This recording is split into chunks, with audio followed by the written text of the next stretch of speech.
Generasi Y yang turut dikenali sebagai generasi milenium merupakan kelompok manusia yang sering mendapat perhatian masyarakat kerana kemahiran dan potensi yang terdapat pada diri mereka. Generasi Y atau generasi milenium ialah istilah yang digunakan merujuk kepada mereka yang dilahirkan sekitar tahun 1980 sehingga tahun 2000. Mereka membesar seiring dengan perkembangan teknologi internet kerana sejak mereka dilahirkan, dunia sedang mengalami perkembangan teknologi informasi yang pesat. Perkembangan yang berlaku ketika itu telah menyebabkan manusia mengalami peralihan dari dunia industri kepada dunia teknologi informasi. Manusia mula bergerak masuk ke arah satu era yang baharu, iaitu era globalisasi, di mana kebanyakan kehidupan seharian mereka bergantung kepada alat teknologi moden.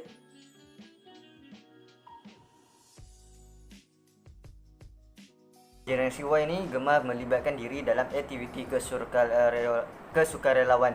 Ini dapat dilihat dalam banyak program yang dianjurkan oleh mahasiswa-mahasiswa generasi Y yang bertujuan membantu masyarakat marginal, termasuklah OKU, anak-anak yatim, orang-orang tua di rumah-rumah kebajikan, gelandangan dan sebagainya.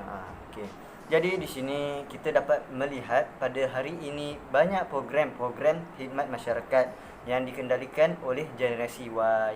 Yang kedua, suasana dan persekitaran kerja yang ceria dan kondusif amat digemari oleh generasi Y.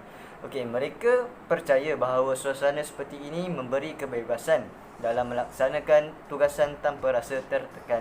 Pekerjaan yang dilakukan dapat dilaksanakan dengan lebih sempurna dan teratur. Mereka lebih suka buat kerja di lapangan daripada kerja di dalam bilik kerana yang ada penghawa dingin, kerana persekitaran lebih bebas, menggembirakan dan tiada tekanan. Yang ketiga, generasi Y gemar menggunakan teknologi dalam urusan harian. Generasi Y merupakan golongan yang lahir dalam dunia arus teknologi, di mana dunia mereka berasaskan kepada teknologi dan informasi terkini. Perkembangan teknologi dan informasi yang pesat pada hari ini telah membentuk golongan ini menjadi generasi yang lebih beradaptasi tinggi dalam era globalisasi berbanding generasi sebelum mereka. Kita boleh lihat pada hari ini berlakunya kemajuan teknologi secara pesat sehingga budak tadika pun dah pandai guna telefon pintar.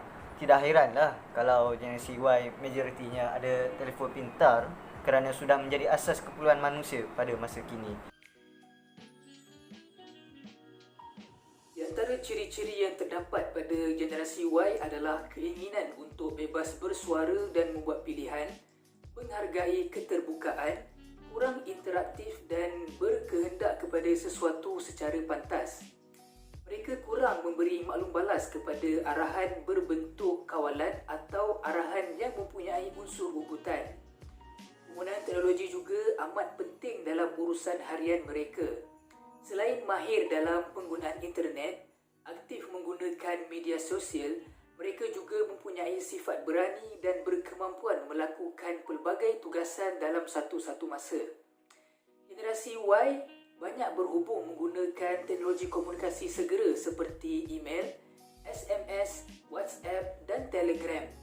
Hal ini kerana mereka dibesarkan pada era internet booming atau dunia tanpa sempadan. Mereka juga lebih cenderung melakukan kerja secara berpasukan dan suka melibatkan diri dalam aktiviti-aktiviti dan sukan berkumpulan seperti bola tampar, bola sepak dan juga bola jaring. Generasi Y ini suka berfikir secara kritis terhadap sesuatu perkara. Mereka ni dilahirkan dalam persekitaran yang banyak mempersoalkan perkara yang berlaku di sekeliling mereka. Pembangunan dan peristiwa penting yang berlaku pada waktu tersebut banyak mempengaruhi perilaku generasi ini. Mereka ni banyak berdepan dengan pelbagai cabaran dan tekanan sehingga mereka perlu cepat adaptasi secara cepat agar cabaran yang dihadapi tidak berlanjutan. Ini yang menyebabkan mereka perlu berfikir secara kritis terhadap sesuatu perkara yang berlaku pada mereka. Generasi Y ni mempunyai pemikiran yang kreatif dan inovatif. Sebagai contoh, mereka melihat seni bukan sekadar sesuatu yang indah untuk dilihat, tetapi boleh memberi manfaat kepada manusia. Misalnya lukisan mural dimasukkan unsur-unsur nasihat yang menjadi pengajaran kepada manusia. Okey, dengan berlakunya kemajuan teknologi secara pesat ini menyebabkan generasi Y semakin kreatif dan inovatif kerana telah tersedia pelbagai kemudahan yang bermanfaat membolehkan mereka menzahirkan kekreatifan dan inovatif mereka di khalayak awam. Generasi Y perlu diberi penjelasan terperinci mengenai sesuatu perkara yang patut mereka lakukan, mengiktiraf setiap tugasan yang dilaksanakan dan memberikan pujian secara terbuka kepada mereka. Okey, mereka ni gemar menerima maklum balas secara teguran lembut dan menjadikan tempat kerja suatu tempat yang menyeronokkan bagi mereka.